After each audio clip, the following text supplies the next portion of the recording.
manager, he may not be on site, all right? He might be in the office. And looking at the scan stations, he can actually just using the cloud facilities. All right, again, you don't need to be on site. You can just do it here. So this can be shared with, example, again, the project manager or some, whoever needs this data, all right? So you can measure it, and if you find something is wrong, this can be communicated back to the team on the ground and say that, hey, you need to make another scan somewhere, right? So what you see here on the bottom, these are again a cloud image, or a colorized image, for them to actually see is there any missing data that they, that we meant to rescan certain areas. So you can zoom in, you can zoom out, you can look at all these things. So these are again all point cloud data. Okay, these are not picture project that that we can actually use not only laser scanning technology but also web share. Become more affordable, right? More people can actually use that. As now, the next step is, since now technology is now more affordable and available, right? The next step is to look at how can we combine different technologies together to form customized solutions, to form new solutions. So one idea that we had was what we call the autonomous scanning solution, okay? Which combines three concepts, or three technologies: the imaging technology, the mobility technology, and the automation technology. So when we talk about imaging, we are talking about control the whole solution, report back, make corrections, and so on, okay? So we took these three kind of concepts, technologies, put that together, and we came up with this idea of autonomous robot. So we can take a look at it, how it's being done, right? So it's pre-programmed to stop at specific places, stop and do a scan of location, right? And then once the scanning is done in one location, you'll move to the next location. But then, this is where the intelligence come in, right? It's trying to get to the next location, but we have this guy trying to block it, right? So the sensors provide the feedback and try to avoid the guy, and then so they can go to the next station to conduct the next scanning. So where's the advantage of this, right? This can be done and we have tons of applications that can use that. Or what's next, right? So Faro, again, as a company that likes to think out of the box, change new things, we again disrupt, okay? And what we have done, we're now thinking of putting laser scanning in your hands, right?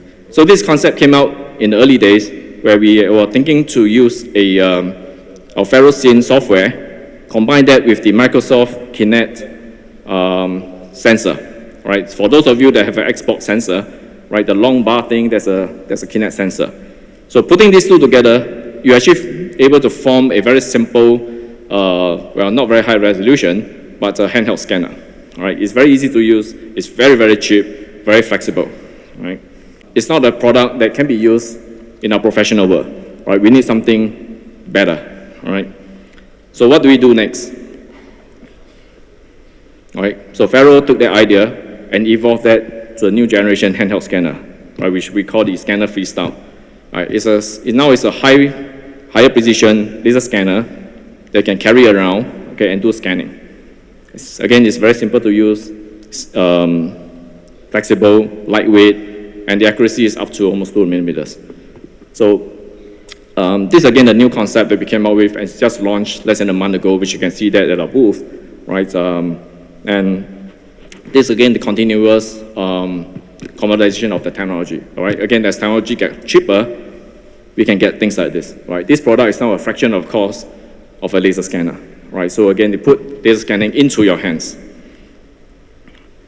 Okay, the next portion, which I promised Sanjay I'll talk about a little bit about forensics. We want to capture the entire accident scene so that investigators can investigate where the cause of accident comes in. Can we improve the safety of the vehicles, right, and so on. After a major fire in a building or a building collapse, we want to scan the whole place to find out what's the cause of the fire, what's the cause of the collapse. Can we improve on the design?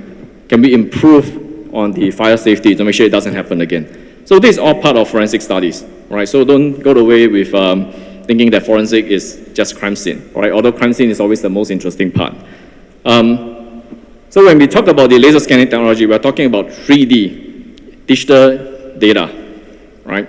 So being 3D digital data, the biggest advantage here is that this can be shared easily, all right? And it actually replaces the old way of collecting data on the ground. I'm sure many of us have seen police movies, right? After a crime scene, what happened? You have a big team of detectives coming on the ground, right? They try to spot where the evidence are, like where the gun is, right? Because if they don't see, say, a bullet shell on the ground and they step on it, that goes into the mud, and then it's... So 3D scanning or laser scanning, what it can do is you actually put the scanner on the ground and you can take an image of the whole place. Every detail is captured, right? And then there's no interference with the ground. There's no interference with the evidence. If the bullet hole is there, it's there. If there's a blood is there, it's there. It's captured. Sure. Right? So all this can be later sent to a expert, forensic expert, for them to look into all this and then make further studies and analysis.